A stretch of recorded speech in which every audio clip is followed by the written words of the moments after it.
better to adjust your microphone input gain than to have that on, but you can turn it off if you want. Wind noise counselor, it's never really done anything for me because I don't use the microphone on the camera, but if you're getting lots of wind and you're recording with the camera, it can help a little bit. These other things, lens noise cut, that's going to only highlight when you have a power zoom lens on there. Special microphone allows us to determine some settings for a shotgun microphone that you can plug into the camera.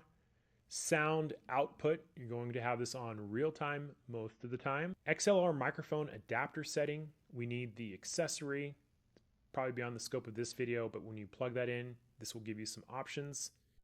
HDMI record output allows us to control different types of information going out of our HDMI cable to a monitor. If you want to, have down converting or information display, things of that nature. If you're going to a LUT display, what mode you want it to display in, all super useful. And then we have our color bars. If you come in here and select this, you'll get pre-roll of the color bars. So that is the second tab, which has to do with video recording. Third tab, customizations. This is different than the fourth tab, which is camera settings. You can tell the difference between the two by the C. When we come into this menu, it is deceptively simple. There's only 5 categories, but each of these categories has many submenus. We have exposure customization, focus, button customization, monitor and display customization, and then we have all the other custom setups. When we come into exposure, you'll notice that we have 6 pages, and I'm going to try to work through these very quickly. ISO increments is essentially by how much do you want your ISOs to change. I leave it at 1 exposure values, but we have 1 third stop increments. Extended ISO, if you turn this on, you will get expanded ISO control range. I don't really use this simply because it's so noisy that the images are basically useless.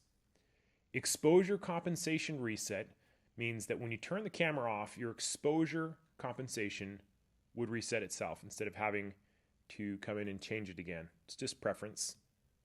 AF/AE lock determines what is locked when you push the autofocus, auto exposure lock button. It's that button in the middle of the auto focus mode switch. You can come in here and determine what you want the camera to do, whether it's auto exposure lock, auto focus lock, both of them, or auto focus on if you are going to do back button focusing. AF/AE lock hold means, do you want the control of this button to be something that you have to hold down, which is what it's set up on off, or something that you toggle, meaning you push it once and it locks and you push it again and it unlocks, for example. I leave it on off. If you are going to be doing back button focusing, you're going to want to turn your shutter autofocus to off. This has to do with the shutter button, and it means with the half depression, do you want your autofocus to be engaged or not? Half press release means that we can program our camera to actuate the shutter with a half depression instead of a full depression. I leave this to off. Quick AF is something that I leave off. It is essentially a pre-focus, which means that when the camera has a moment when you're not shaking and moving the camera around, it will automatically start to focus again. It kind of annoys me, so I leave this turned off. Eye sensor autofocus means when you put the camera close to your face and you trigger the eye monitor sensor, autofocus will engage. Again, something I don't really like. Pinpoint AF setting is asking how long do you want the pinpoint autofocus controls to be available, whether it's a short, medium, or long duration, and whether it's picture-in-picture or full screen. The autofocus assist lamp is a little lamp that comes on. It's next to the shutter button. And this is asking, do you want it to be on or off in low light situations? There may be times you're shooting in low light that you don't want it turned on. Focus and release priority have to do with the different focusing modes. For example, if you are on autofocus single or autofocus flexible, is the priority to focus or is the priority to release? Typically with a single focusing mode, you want it to be in focus. And if you are using autofocus continuous, like a sports setting, things of that nature, is sometimes people prefer the release to happen sooner rather than focusing. If it's set on focus, the camera may not shoot as quickly because it thinks you want the the shots to be in focus before it does so. So typically the balance is focus for single shots and release for continuous, but you're going to tweak this differently according to the type of shooting you're doing, your subject matter, things of that nature. For now, I leave it on focus and balance. Now there's a little sensor in the camera that knows when we rotate the camera to the portrait orientation. And what this is asking is, do you want to maintain focusing squares for both landscape and portrait orientation, or do you want the camera to switch between different focusing squares for each of those focusing orientations? It's very common on DSLRs that I'll be shooting, let's say, a portrait in the landscape orientation, and I'll switch over to portrait, which means I have to move my focusing squares around very often. And this allows us to tell the camera to remember the last focusing squares you used in each of those orientations. It can be very useful. Autofocus plus manual focus means is after you push a shutter button halfway down to get autofocus, do you want the ability to have your manual focus features available, such as peaking, punch and zoom, things of that nature? So if you're into that, turn it on. Manual focus assist is essentially a magnification that we see on the back monitor when we use manual focus. This menu setting is asking when you want that to be turned on. So we have a picture of a lens, we have a picture of our cluster selector button, which is FN3, and we also have off. So it's essentially saying, do you want your manual focus assist to work with manual lens control and or the FN3 button? So this determines both or one of the other, or you can turn it off. This next one here, manual focus assist display, is asking how you prefer to see this feature viewed on the back monitor, whether it's a picture-in-picture or whether it's the full screen. Now we're getting into the button customizations. FN button set is essentially asking how do you want to customize up to 20 different function buttons, and you can do so differently when you're shooting in a record mode, video mode, or a play mode. How do you want these buttons to work? So if you're playing back an image, that's very different than when you're recording a still or a video. So we get these two settings. If you continue to push to the right on your directional pad or select it, you get this overlay of the camera, and you'll notice on the bottom that there are many pages. So if you touch on that, you'll start toggling through, and you can see up to 20 different customizations. And that is really nice. And for beginners, I tell them, hey, don't worry about button customizations in the beginning. But as you begin to shoot, you're going to have these tendencies where you're going to think, you know what, I would kind of like to have my ISO button here or this over here. Or I want to access, my audio levels or change my format, things of that nature, where you want quick access without going into a deep menu or a sub menu. This is where you can come in and change all of those things. So if you were to push FN1, for example, you would come to this list of 16 different items that you can customize for that one button. It's every single customization you can think of, and it's amazing that we can set up our camera in this way. So those are the FN customizations.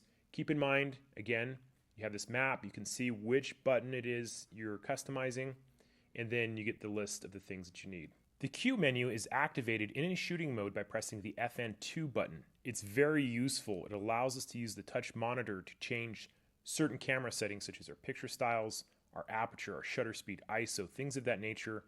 It makes operation of the camera very quick to change things in that manner. What this is asking, Q menu, is by default, it's going to say preset. If you come in here and select custom and go back out to a shooting mode, press the FN2 button, what you'll notice is we get this Q icon in the bottom left-hand corner with the wrench. This is going to allow us to customize our quick menu according to what we want. So it shows you how to select and drag menu items. And then you would come down and literally drag these different menu items into the quick menu customization screen. For beginners, probably not necessary, but for advanced shooters, this is a super nice feature because it allows you to access many things using the touch monitor while shooting.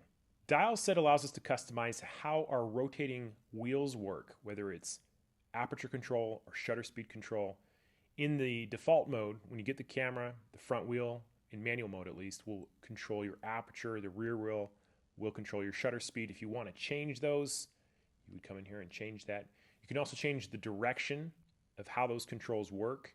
You can also have direct exposure compensation control. So if you don't want to press the exposure compensation control, you can select one of those dials to work in the P, S, or A modes.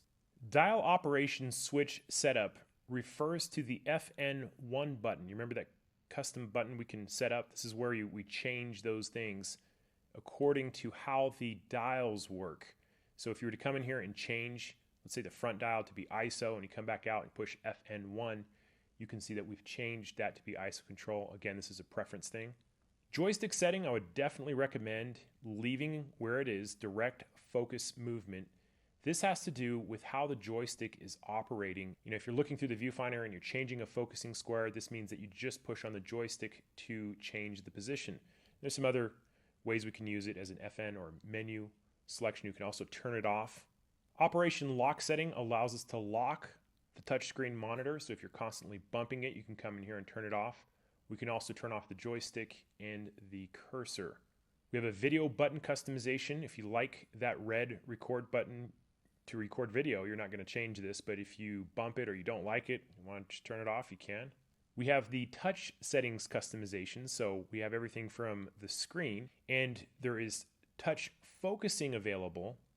Touchpad autofocus means that when we're looking through the viewfinder, we can still use the back monitor to change our focusing squares. I typically have mine off because I'm using the joystick.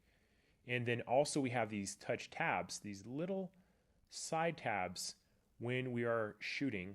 So if you're in a shooting mode, on the far right you'll see a little arrow or an FN or maybe some picture styles. If you touch on those controls will pop out really nice. I leave mine on. Auto review allows us to customize how long images are displayed after we take a picture. It's automatic. So we take a picture, the camera displays an image. By default, it might be off. You can come in here and turn it on to hold, which means indefinitely, or 1 to 5 seconds. When we're using the 6K and the 4K photo feature, we can have it stay on as hold because you're probably going to be scrolling through many images. And the same with the post-focus feature. In the playback operation priority, we can turn it on or off. Monochrome live view, this is something that I leave turned off, but if you want a black and white live view, you come in here and turn this on. Constant preview is something I would definitely recommend turning on if you are a pure beginner. It means the camera is going to give you a preview of what the image will look like exposure-wise before you even take the picture. It's very useful in most shooting situations. The only time I turn it off really is in a studio setting where it may be dark in terms of ambient light and I need my focusing controls.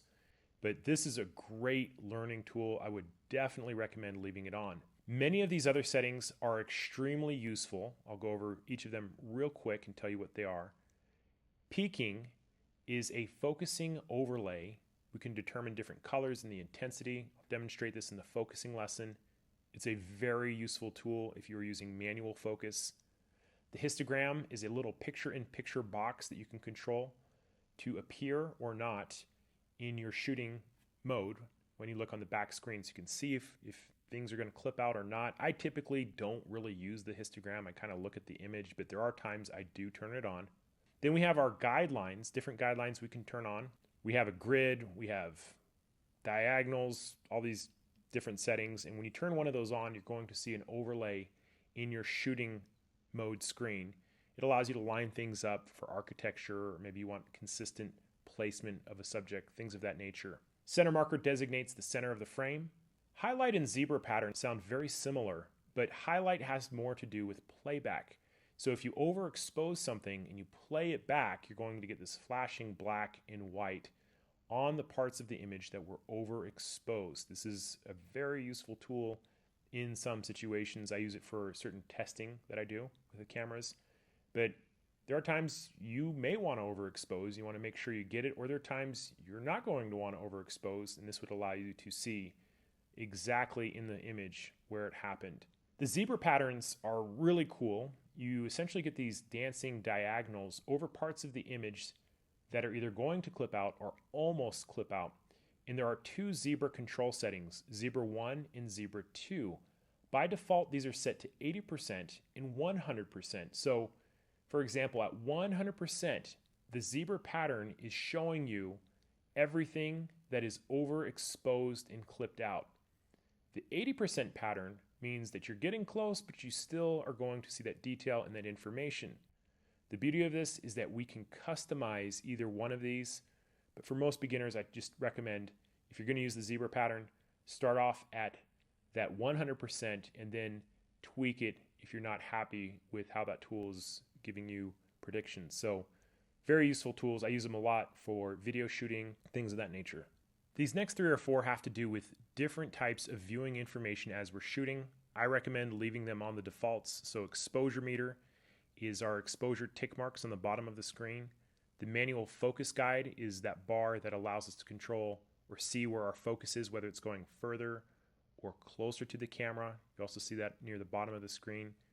LVF monitor display set is allowing us to determine where the information appears. If you don't like it on the screen, we can create this little kind of border. I kind of like it on the default. Monitor info display is that black screen with our different exposure settings and things of that nature that we can change using the back monitor. This feature is asking you whether you want that screen to be available or not when you push the display button. I leave mine turned to on because it's very useful, fast, easy way to change exposure settings in certain conditions. Recording area is really confusing. Essentially what it does is that when you are in a stills mode and you press the record button, do you want it to record video according to what you see in the stills mode, or do you want it to punch in as you would in the video mode? Try it out. It just punches the video in when you're doing video recording from stills mode. It does not apply to the video mode because those have its own sets in recording areas. Video priority display is essentially saying, are you a videographer? And if so, do you want us to show video information as a priority on things like the information screen or the back monitor? Turn this on and toggle through your display button and you'll see things like audio channels, things of that nature, frame rate popping up on your information screens. The menu guide is something I just not worry about. It has to do with the filter setting on the mode dial. So if you flip your mode dial over to filters, you get a visual thumbnail representation of each of those filters. Lens position resume is something I would actually kind of recommend turning on. Many of our lenses are electronically controlled, at least the native Micro Four Thirds lenses. And so if you're using manual focus and you turn the camera off, turn the camera back on, sometimes it changes the focusing position, and this will drive you crazy if you do a lot of video shooting, a lot of manual focusing. If you turn this on, the idea is that the camera doesn't reset those focusing settings when you're using this particular feature. Power zoom lens allows us to tweak customizations for lenses that support power zoom. If you do not have one of these lenses, this will be grayed out. If you do, you're going to be able to come in here and access some of those settings. These last two, face recognition and profile setup, have to do with teaching the camera to memorize specific faces of people or animals. Yes, you're hearing that correctly. I don't recommend messing with this. I recommend learning your focusing squares and learning how to control it because it doesn't always work perfectly. And if you know how to change your focusing squares, it's not going to matter anyway. And I think that gives far better mileage over the long run, is learning how to use your camera correctly to focus on literally anything. But if you come in here, you can come to memory and you can take pictures of people and tell the camera to try to memorize their names and their faces, and you can go in and edit the titles and all kinds of crazy stuff. I just don't think this is a high-end professional feature. Fourth tab, camera settings.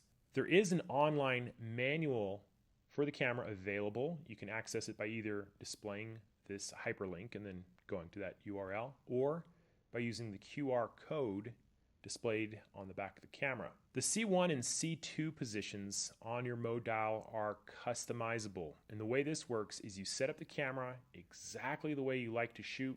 Maybe let's say you have special settings for portrait, picture styles, wide aperture, certain ISO.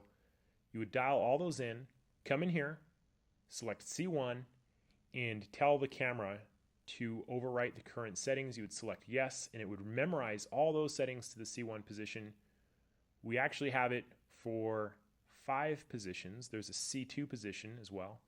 And then you got 3.1, 3.2, and 3.3, which are set up in the menus. So to select those, you have to actually come in and select a menu, but the first 2 are located on the dial.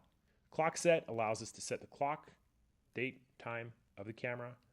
We have the world time, basically asking if you are at home when you're shooting or when you travel. And that way, if you travel a lot back and forth between 2 places, you could go to your destination time or your home time instead of needing to redial in a new time every time you travel. Travel date, if you wanted to set it up so the camera would automatically update the camera at a certain time, you could do that. Wi-Fi settings, we're going to have a lesson on this all in of itself. A little bit more detailed than something I want to go into in the menu section. We have a Bluetooth settings, lots of different things we can tweak in here. I'm not sure if I'll be able to cover a lot of this because I like to use the Wi-Fi setting for control, but if you come in here and you turn this on, you would be able to pair certain devices with your camera. If you don't like the beep, you can turn it off here. Headphone volumes, very important when you're shooting for video and you're listening to the sound. Power saving, also known as economy. When do you want the camera to turn off? If you want it to go into sleep mode, do you want the Wi-Fi to stay on? In live view mode, do you want your camera to refresh at 30 frames per second or 60 frames per second? 60 frames per second is a little crisper. I typically have it on that. Monitor display allows us to control the brightness, contrast, color, hues, things of that nature on the back monitor. So there are occasions I actually tweak this around. If you're shooting and it's bright outside, you might want to come in here and bump up the brightness of the monitor. Monitor luminance are presets to control the brightness of the monitor, whether it's an automatic or variables that you set and you lock in. So 1, 2, or 3. The eye sensor allows us to determine how sensitive the little switch below the viewfinder works, whether it's high sensitivity, and also when you look through the viewfinder, what happens. I recommend leaving it on the default. So the auto setting, if you didn't want to have that ability, you would choose either LVF, which means only the live viewfinder works, or the monitor, one or the other. For now, I leave it on auto. Battery use priority has to do with using a grip that has additional power in it. It's not going to matter if you do not have this because it's going to be grayed out. But if you had a preference, you could determine that. USB mode is when you plug a USB cable into your camera.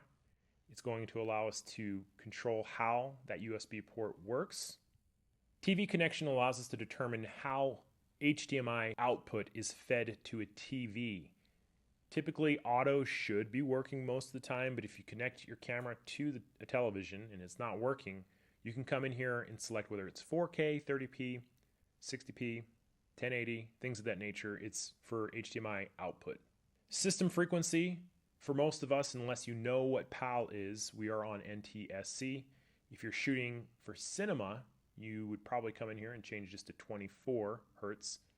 It's essentially how fast the screen is refreshing. Language, hopefully you are an English speaker if you're watching this video. We have the version of the firmware as well as the lens firmware. It's the software that operates the camera in the lens. We can update either one of these through firmware update from Panasonic.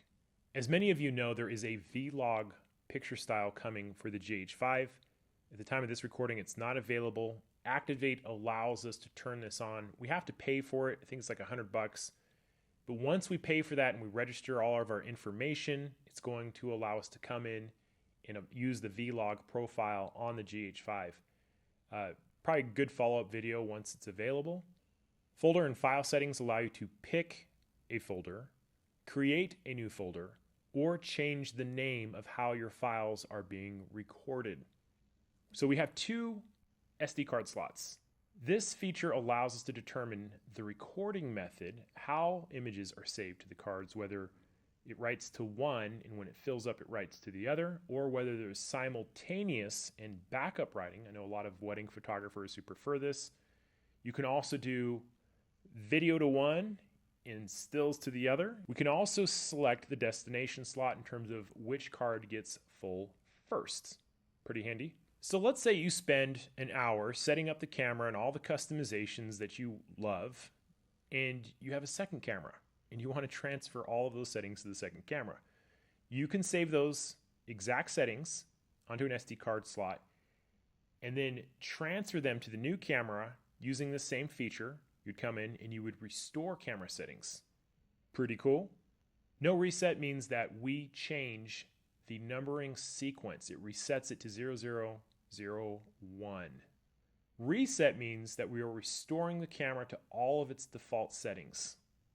Reset network settings resets the network settings. Pretty straightforward. Pixel refresh, if you ever see that a certain pixel in all of your images is the same color, that is referred to as a dead pixel. And most cameras I see now have pixel refresh. It resets the sensor and in many cases corrects this problem. Sensor cleaning allows us to turn on a feature that will clean the sensor off. Level gauge adjustment is the balance level, and we can change if it comes out of whack, or maybe we're setting up in a camera in such a way that we need to redetermine the level. This would allow us to come in here and adjust it as we wanted to. I would be careful messing with this unless you're certain you know what you're doing. Finally, we have format, which allows us to tell the camera to reset a memory card. If you come in here, it's going to ask for slot 1 or slot 2, but typically you do not want to do this unless it's a brand new memory card or you have backups for everything, at least 2 backups before you reset that card. So that is the camera settings. Purple tab, My Menu Setting. This is a customizable tab that allows us to determine different features that will appear in this exact spot. So you don't have to go looking through all the different pages. There's going to be some of these features you're going to use more than others. So the way this works is you highlight My Menu Setting, hit your set button, and select Add. So let's say I wanted to do something like video resolution, which is something that could happen. I would scroll down till I got to the video camera icon. You see it up in there in the top right-hand corner. And then I would go to recording format and I would save it. I can go to recording quality and save that too. And then when I come back out to the purple menu, the My Menu, you can see that I've added those 2 menu options. Anytime you come back into the My Menu setting, you can sort or delete. Display for My Menu means that if you turn this on and you go to the menu, your My Menu tab is the first one that's going to show up. Pretty straightforward, very useful because you're probably only going to use 7 or 8 of these most of the time. Which brings us to the Play tab, the green Play tab. This is what you control when you are playing your images. There's only 3 pages in here. Slideshow allows us to tell the camera to play a slideshow using an HDMI cable. Well, you can play it on the back of the camera, but if you took an HDMI cable and put it into a TV, you would have a slideshow that you could watch. Hit set, you can pick all the images, you can pick pictures only or videos only, and then you would start and the images would begin to play. If you go into setup, you can change some of the settings in terms of the duration, sound, things of that nature. Playback mode allows us to determine if we are showing all images, including stills in video, or each of those individually. The protect mode is something I don't really use. It puts a key icon on an image and prevents you from accidentally deleting it. The rating feature works the same way. We can go through different images and add a star rating to them. This is recognized or should be recognized by a number of programs, including Lightroom or Bridge. Pretty useful if you know you got a good image and you want to pull it up in your workflow quickly. Title edit allows us to add a title as well as edit a title to a specific image. Face record edit allows us to edit information in regards to facial recognition, which I'm not a huge fan of, but if you wanted to change the name and the title of the person's face, this is where it would happen. Print set allows us to print images from the camera. It's not something I really use a whole lot of, though there is a feature in here that lets you make copies from one memory card to the other if you have 2 cards in the slot. The reason why I don't like using it for printing is because most printers have compatible SD card slots, and why would you want to tie your camera down to a printer, $2,000 camera, for instead of a $10 card reader, or you may not even need one. So if you have the option to use a card reader, if you have the option to use Wi-Fi, for me, for the sake of convenience, it's a little easier. So I don't really use this. Raw processing is something that you are going to do mostly on a big computer, but we have some limited raw processing capability on the camera. Come in here, select your image. It has to be a raw image. Press set, and then you are given some very light raw editing abilities. Again, I don't like doing it on a camera because I can't really see what I'm doing, but if you have no other option, it could be a great way to tweak it in camera. 6K, 4K photo bulk saving allows us to crop multiple pictures in camera at once. So we're basically taking those images, cropping them down, and creating new images. Again, not something I do in camera. We have noise reduction for the same feature. Light composition has to do with 4K and 6K photo as well. And the idea is that you can take multiple images and combine them together in camera. And if you look in the manual, there's a picture of fireworks. So you have one explosion in this image, another explosion in this image. And the example they show is that you can combine many of them together. It would be great if it worked perfectly every time, but I typically, again, would do this in Photoshop. Clear retouch, the idea behind it at least, is that you can select different things in your image, things that you don't want there. You circle it or highlight it with a red line, and the camera's supposed to clean it up. I've tried it out. I'm not super impressed with it, but again, another tool there. Play with it if you want to. Text stamp allows us to put a date in time on our images. Copy allows us to transfer images from one card to the other card. If you don't have two SD cards in the camera, this will not be highlighted. We also have the ability to resize an image, crop an image, rotate an image. Video divide allows us to split up video. If you remember in the red tab, we had an option to do time-lapse video or stop motion video. This is where we can combine them to take those still images to actually make the motion picture. Rotate display means that if you shoot in the portrait orientation, the camera will automatically rotate it as you play it back. I recommend leaving it on. Picture sort, we can set it by the date in time. If you don't like that, you can come in here and do it by file name. And then we have the delete confirmation, which basically means when you delete an image, do you want the default to be highlighted as yes or no first? So that is the green tab, which is the playback menu. Now, it's very critical to note that when you turn your mode dial to the video recording icon, we get a new menu. You're only going to see this menu when you're on the video mode. It's only 2 pages. In the first, we have the exposure mode. I am almost exclusively shooting on manual, although there are some times I may shoot in aperture priority mode if I am in like time lapse for a sunset or something of that nature, something where I might need the camera to adjust certain settings, but 99% of the time, manual. I am on manual exposure control. 95% of the time, I am on manual focusing. This is how professionals shoot. There are applications where you would want autofocus. It just really depends on the tool for the job, but the vast majority of the time, it's manual focus, manual exposure settings. Variable frame rate allows us to change how many frames per second we are recording in. We talked about this briefly, and I demonstrated how to get this to be highlighted, to change it. It depends on your recording format, and we see those in the format tabs. It'll show up as VFM in the description of each of those, whether it's available or not. The anamorphic feature is really impressive that it's on a camera that costs $2,000. Long story short, anamorphic means we're using specialized lenses that squeeze and crunch things into an elliptical shape while you're recording it. And then when you go into post-production, you unstretch it, and it allows you to shoot very wide. It's a very cool feature. It's amazing that we have this ability. If you have anamorphic lenses or the access to them, this would allow you to come in here and determine the size in terms of 4K, the frame rate, things of that nature. Incredible tool. Loop recording, I would recommend leaving turned off. It means that when you fill the memory card, it's going to start rewriting from the beginning over the original files. Synchro scan has to do with the flicker that you might see to match a television or a monitor. So sometimes you'll be recording and you'll see these black lines over a monitor. Synchro scan allows us to come in here and try to match that up.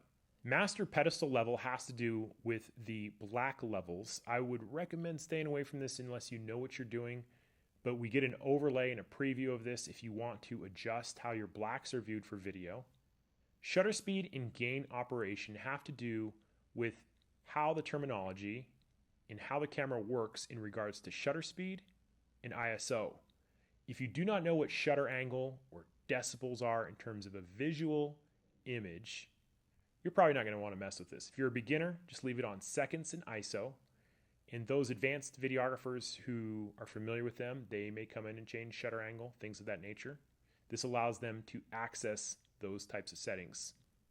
Waveform monitor and vector scope. So excited about this. I've never seen it in a camera that costs $2,000 or less. It's a tremendous tool. Think of it as a histogram on steroids.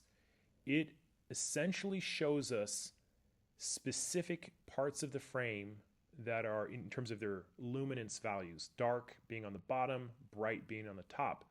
So everything that we see on a waveform is matching up with what we see coming through the lens, and it's telling us what is bright and what is dark. And so when I shot the film that I worked on, I used it all the time just because I didn't want to lose my highlights, and I had to make sure I was under a certain level.